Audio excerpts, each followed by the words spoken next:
These conspiracy theories are going to ruin your childhood. So we all love thinking about our favorite childhood TV shows and movies. Obviously, it just reminds us of a simpler time when things were all amazing.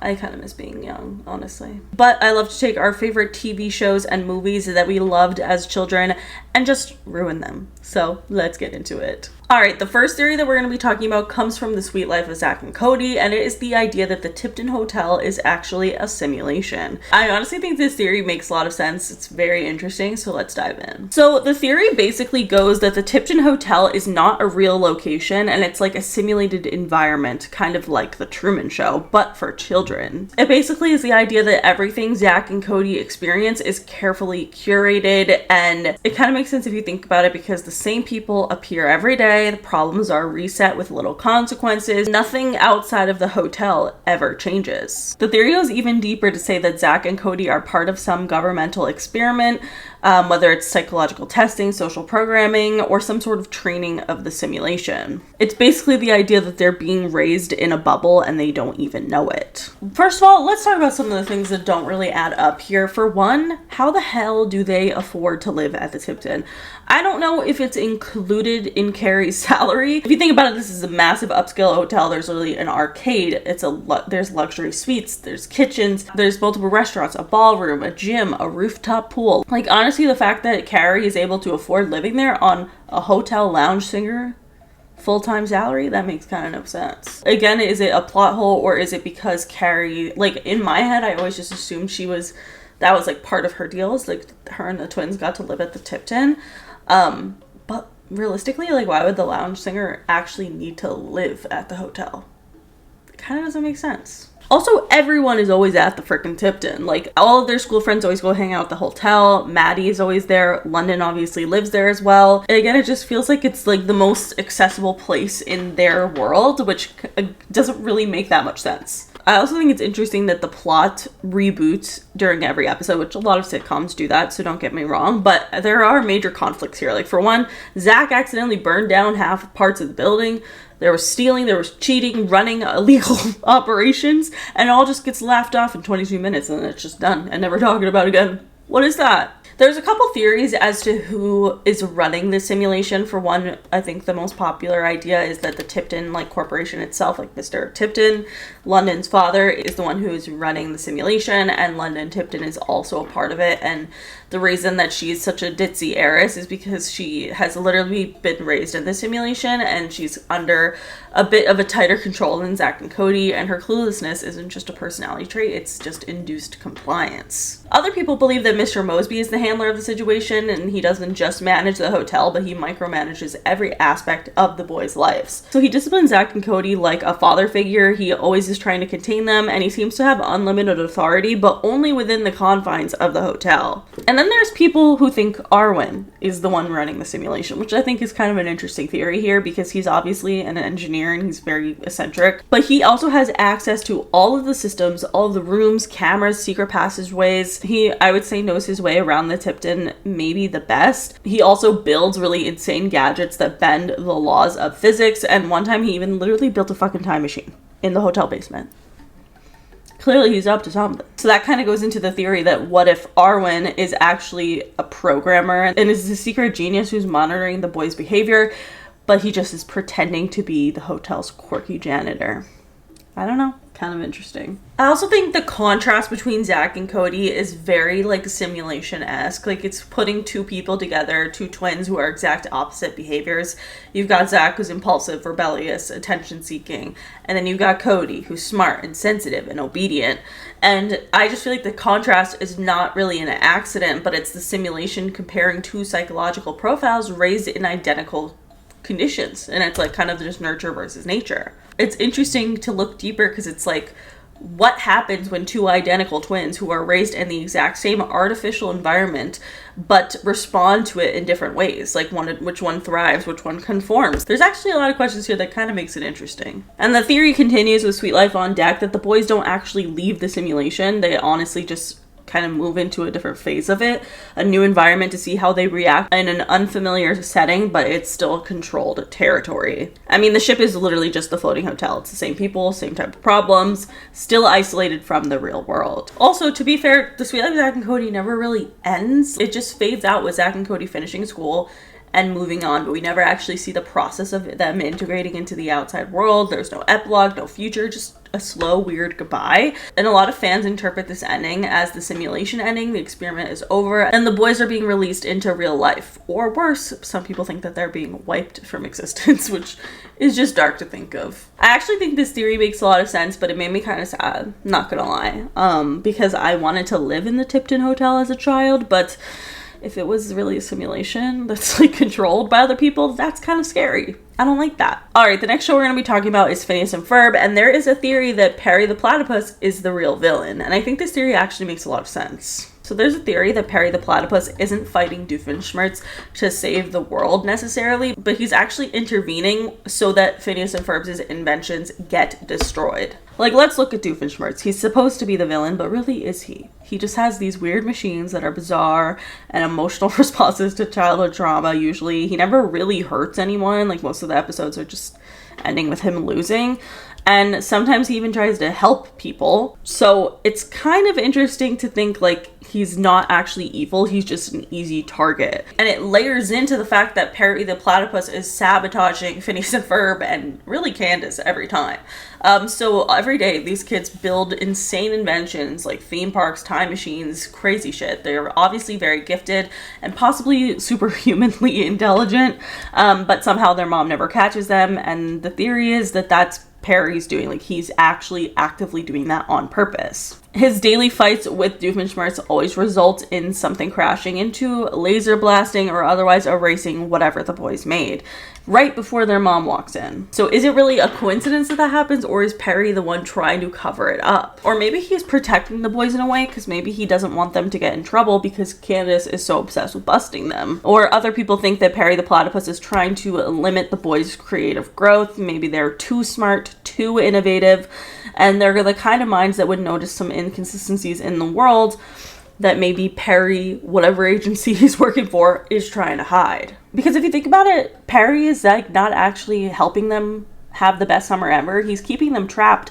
in an endless loop of failure, and that is kind of dark. Some people even think that Perry the Platypus is actually an agent for child level MK Ultra program. So we know MK Ultra was like studying children and people who had like psychic abilities. And the theory is that Perry is monitoring exceptional children like Phineas and Ferb and sabotaging their development, just so that it maintains the balance within chaotic households and protects the illusion of a normal suburban summer. I don't know, I actually think this theory kind of makes sense, but let me know your thoughts. All right, the next theory comes from one of my favorite childhood TV shows, like very young childhood, Bear in the Big Blue House, and this is a very sad theory about how Bear is actually a caretaker in hospice. It's just depressing. So the theory is pretty simple. It's just very depressing. It's basically the idea that the Big Blue House is actually a children's end-of-life cancer center, which is really sad. And if you think about it, like each episode really focuses on dealing with changes, coping with sadness, saying goodbye, and the concept of tomorrow. And it's like not just these wholesome lessons for kids, but it's like a gentle introduction to the idea of death. And then the theory continues with the fact that Bear is not just a big fuzzy friend, but he's actually a caretaker, like a nurse or spiritual guide, helping each child process their final days in a soft and loving environment. Once you rewatch the show with this perspective, it's impossible to unsee it, honestly. It's very freaky. This theory made me really sad, but I kind of think it makes sense. Lizzie McGuire was one of my favorite shows as a kid, and honestly, this theory starts with the idea that early in the series, possibly before we even meet Lizzie on screen, she suffers a traumatic brain injury. And everything that we see in the show are like the wild moments, the slapstick humor, drama that literally resolves itself in 22 minutes is actually Lizzie's inner mind trying to piece together her identity while her physical body remains unconscious. Like the cartoon version of herself is just her last flicker of consciousness, narrating the chaos in her head. I also think this is an interesting theory because everything on Lizzie McGuire is just always blown out of proportion. Like, I feel like it's always very dramatic, but maybe that's just because it's supposed to be from the perspective of a teenage girl, so everything does feel dramatic. Like, her parents feel like caricatures. They're very overbearing, clueless, and exaggerated. Lizzie also, like, falls into fountains often. Like, a lot of it's, like, very slapstick. And other characters, like Kate and Ethan, just kind of operate like NPCs. Like, they kind of have the same lines, same reactions. They're never really evolving. And the plot just, like, resets every episode. Like, no one really changes no matter what happened. The idea of these time loopings and the emotions that are amplifying here is basically the concept that this is coma logic. This is not Lizzie living her life, but it's her reliving fragments of her past over and over again in a half-conscious state, which is pretty dark. The theory continues that cartoon Lizzie is Lizzie's consciousness that's trying to narrate, control, and process what's happening around her or what has happened to her in her life. And she just says the things that Lizzie can't say. She reacts honestly when Lizzie pretends everything's fine. But over the course of the series, you may have noticed that cartoon Lizzie appears less and less often. And by the end, her presence is pretty much gone. And why is this? Because Lizzie's brain is shutting down. Her identity is slipping away, her inner voice is growing quieter, and she's running out of time. Dark. I don't like it. Alright, the next theory is actually really interesting, and it has to do with Phil of the future, and it's the idea that his family was running back to the past away from something dark.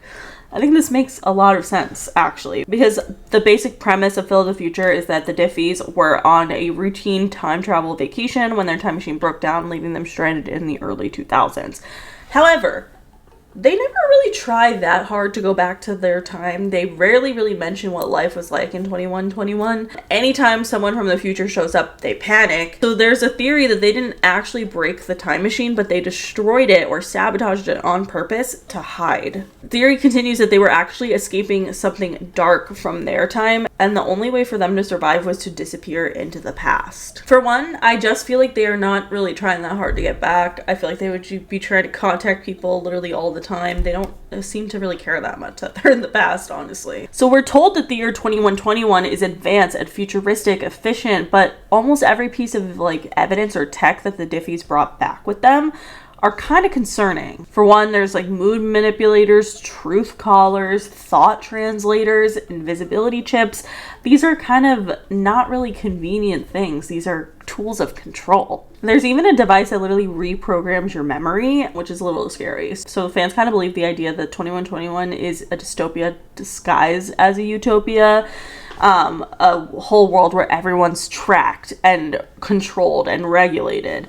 And the Diffies were a part of it, but once they realized what they were really in, they got out by going back into the past. I actually think this theory low-key makes a lot of sense, and I found it to be very interesting because it always did freak me out that they never really tried to get back to the future that much, and I just feel like they should have tried harder. Like, they should have been working on that, sending signals. I don't know what they should have been, but not just chilling. That's what I gotta say. The last theory that we're gonna be talking about comes from My Life as a Teenage Robot, which is kind of a niche show, I think. I don't know. Did everyone watch this? I liked it a lot as a child. It's the idea that Jenny the robot was built to replace a deceased daughter, which is very dark. So the idea is that Dr. Nora Wakeman had a daughter who passed away, and because she was a doctor and a scientist, she ended up trying to build a robot that reminded her of her own dead daughter. And that kind of explains Nora's obsession with perfecting Jenny. It's not scientific, it's personal. She's trying to make her as much like her old daughter as it possible. Like, all of the awkwardness, the glitches, the emotional breakdowns that Jenny experiences, they're not bugs in her system. They're fragments of a real identity, memories, mannerisms, or personality traits of the daughter that Dr. Nora couldn't save. I mean, Jenny's like personality overall is not really like what we see AI being. I don't know if it's what we thought AI was in the, early 2000s, but she goes to high school, she has teenage emotions, she cries, she dreams, she wants to be accepted. But a robot would necessarily not really need any of these things, But Dr. Nora gave her the emotional programming. They made her go to school, have pigtails, like a face, like all of these things, because it's not like a war machine or a robot that's like for anything bad or scary or even science.